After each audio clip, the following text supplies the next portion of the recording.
What's up, and War Eagle War Report family? You got Ike Jones back with another morning drop, and today we are back talking a little bit more about the transfer portal, and then there were three. We're going to talk about the edge rusher position / buck for Auburn University in the absence or in the departure of Brenton Williams to the transfer portal. Let's talk about it. Y'all know how we do right here, War Report style.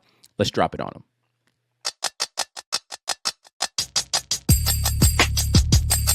You are now listening to the War Report.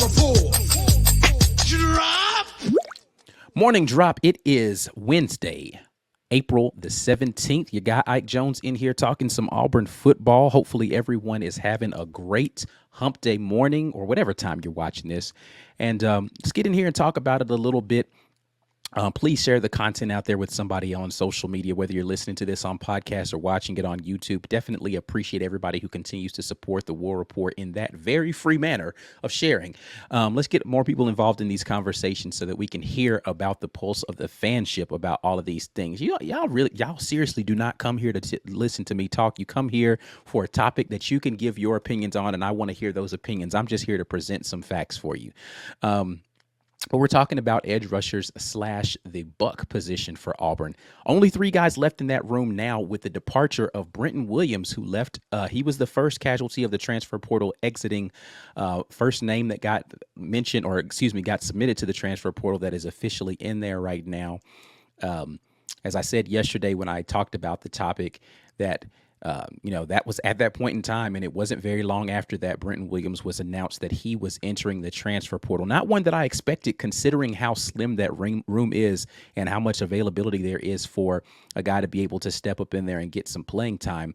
But going to be interesting to see what Coach Hugh Freeze and company decide to do to be able to supplement that loss of Brenton Williams. Now, he isn't a guy that had played a lot of snaps, redshirt freshman coming into the season, but he's a local guy. He's an Opelika guy, and I think that there are a lot of people who just wanted to see the hometown guy be able to get in there and make some differences in that room. Again, especially considering there was a lot of availability of playing times and snaps. So good luck to Brenton Williams wherever he decides to go, and hopefully he'll be able to get out there and make a name for himself wherever he lands.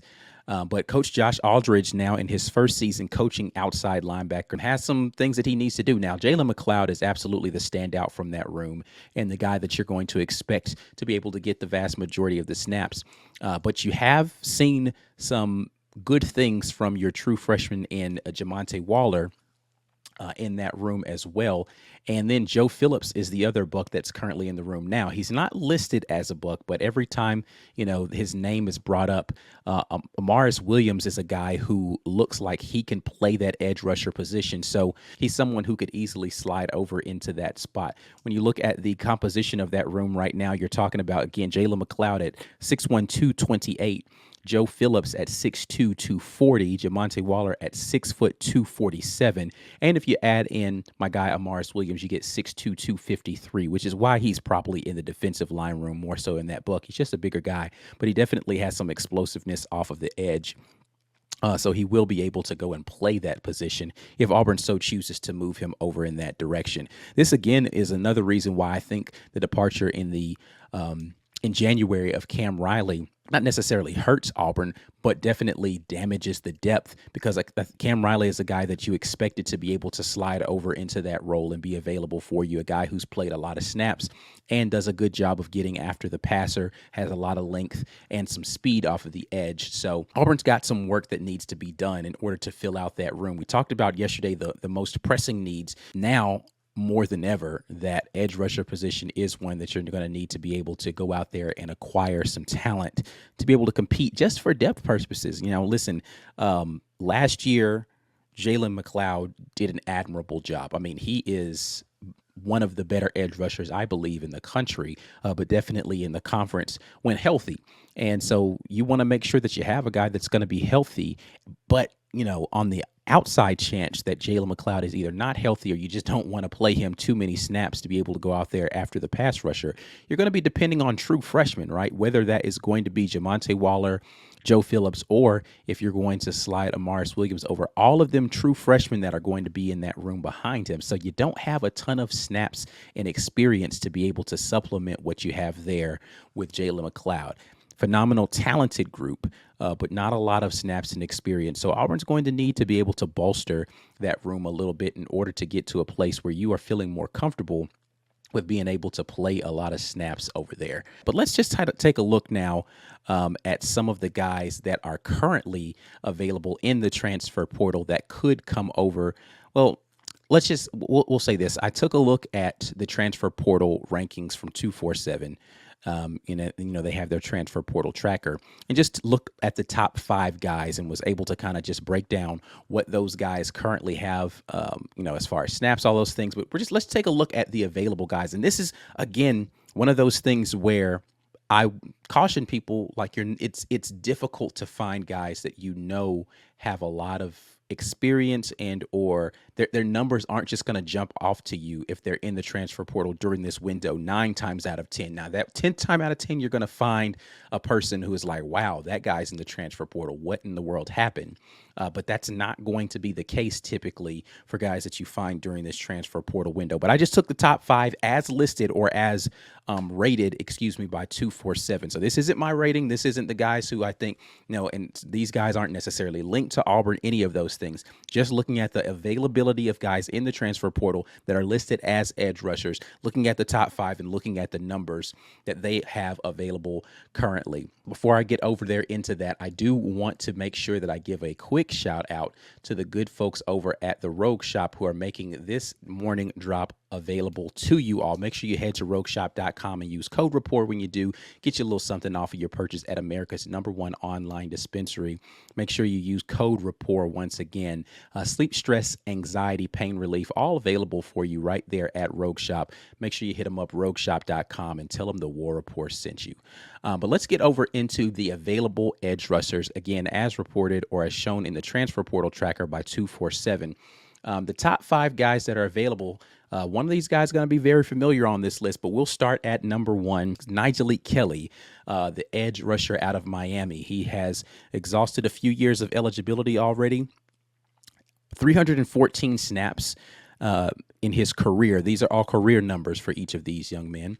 8 total tackles, so not really a lot of productivity in 314 snaps. And 5 sacks, though. So he's able to get after the passer, good pass rusher. His PFF run defense grade is 62.7. Going to need to be able to set the edge in the run game.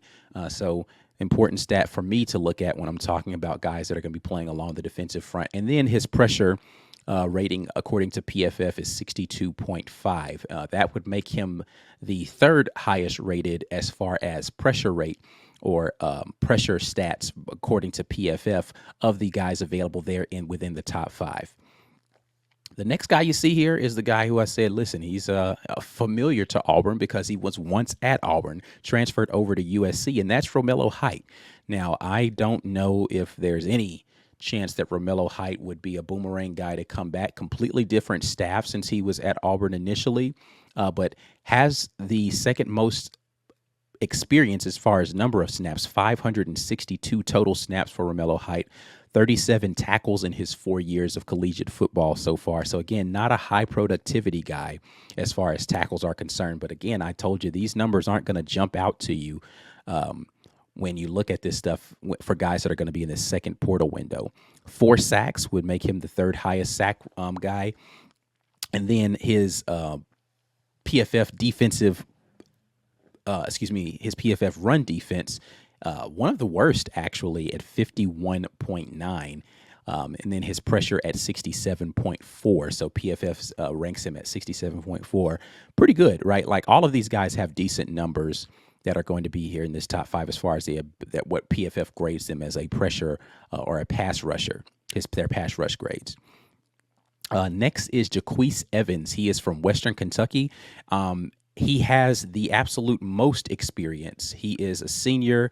1542 is the number of snaps that young man has, with 70 tackles and 10 sacks in his 4 years at Western Kentucky. 68.4 is his run defense grade, and his pass rush grade is 77.5.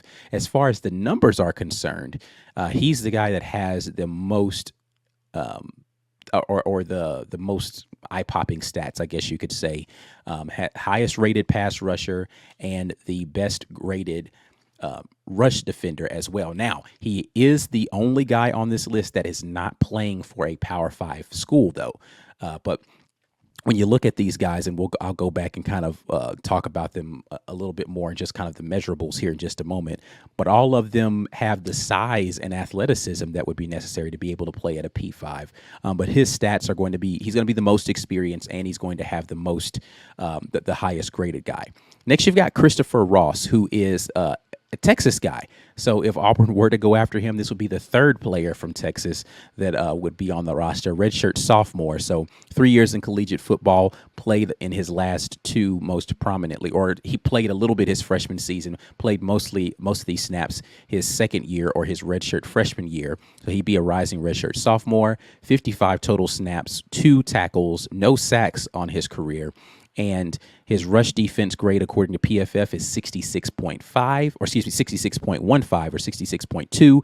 And then his pass rush grade is a 59.5. He probably is, in my opinion, now again, I haven't done any film evaluation of these guys, haven't gone back to look at any high school film, but just from looking at the numbers, probably the least, most underwhelming of the guys on here. And then lastly, Anthony Jones from Indiana. He is going in his third season, a redshirt sophomore, 314 snaps so far, and 8 tackles with no sacks. His rush defense grades 52.95, and pass rush grades a 52.8. Not great on the grading. I will say I took a look at some of his, just, randomly as I was looking this stuff up, and I took a look at his measurables and some of his tape of him training, and he seems to be an outstanding athlete. So he's an interesting prospect right there, and was rated as one of the best guys available in the transfer portal. So that could be a bit of a hidden gem. But when looking at the room that Auburn has right now, and you look at the guys that are in that room as a edge pass rusher buck. Again, you've got 6 foot 247 in Jamonte Waller, 6'2", 240 Joe Phillips, 6'1", 228 for Jalen McLeod. And again, I'm going to throw Amarius Williams in here just because I think he could move over there, 6'2", 253. Again, he's a little bigger than you typically would want from a guy that's going to be in that room, but he definitely could play in that room. But then when you look at these guys that are in the transfer portal and you compare their size, again, all of them have comparable size. You start with the first guy on this list, and that's Nigelique Kelly, 6'5", 250, right? So he's a bigger kid, taller as far as that's concerned. Now, his size is still lean. I didn't mention this, but let me just go back and give this as a thought for those of you out there who care about what I think. I could potentially see a guy like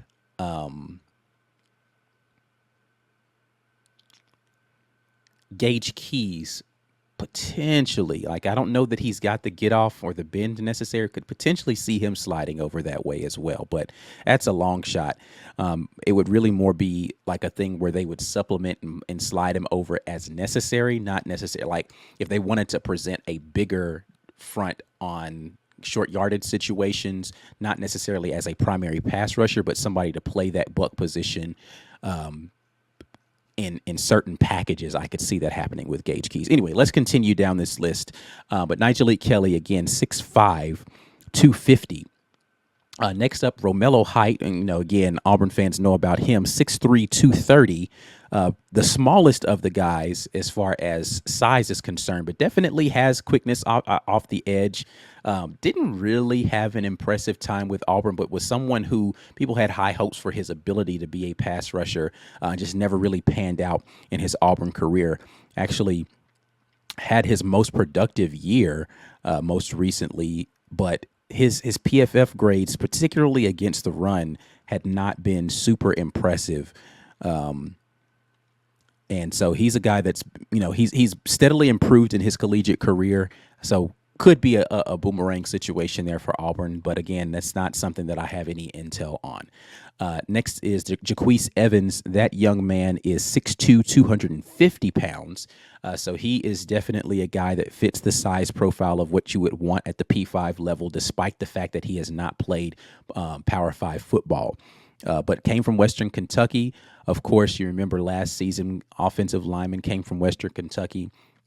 So you've got potentially some familiarity there.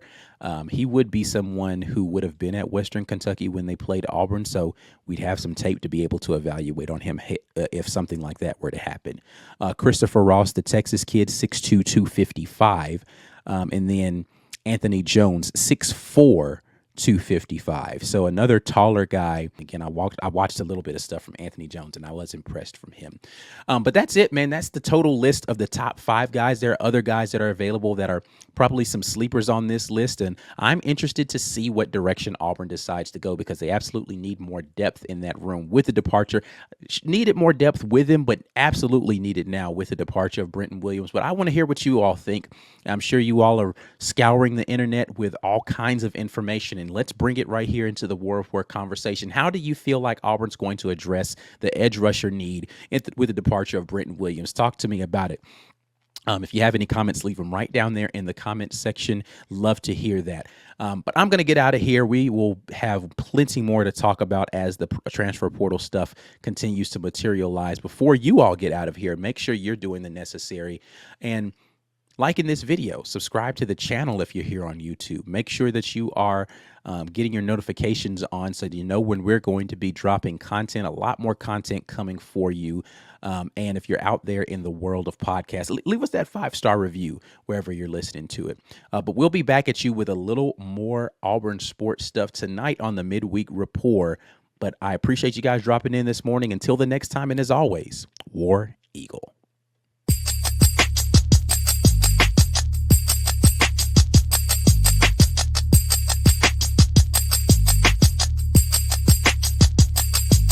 Drop!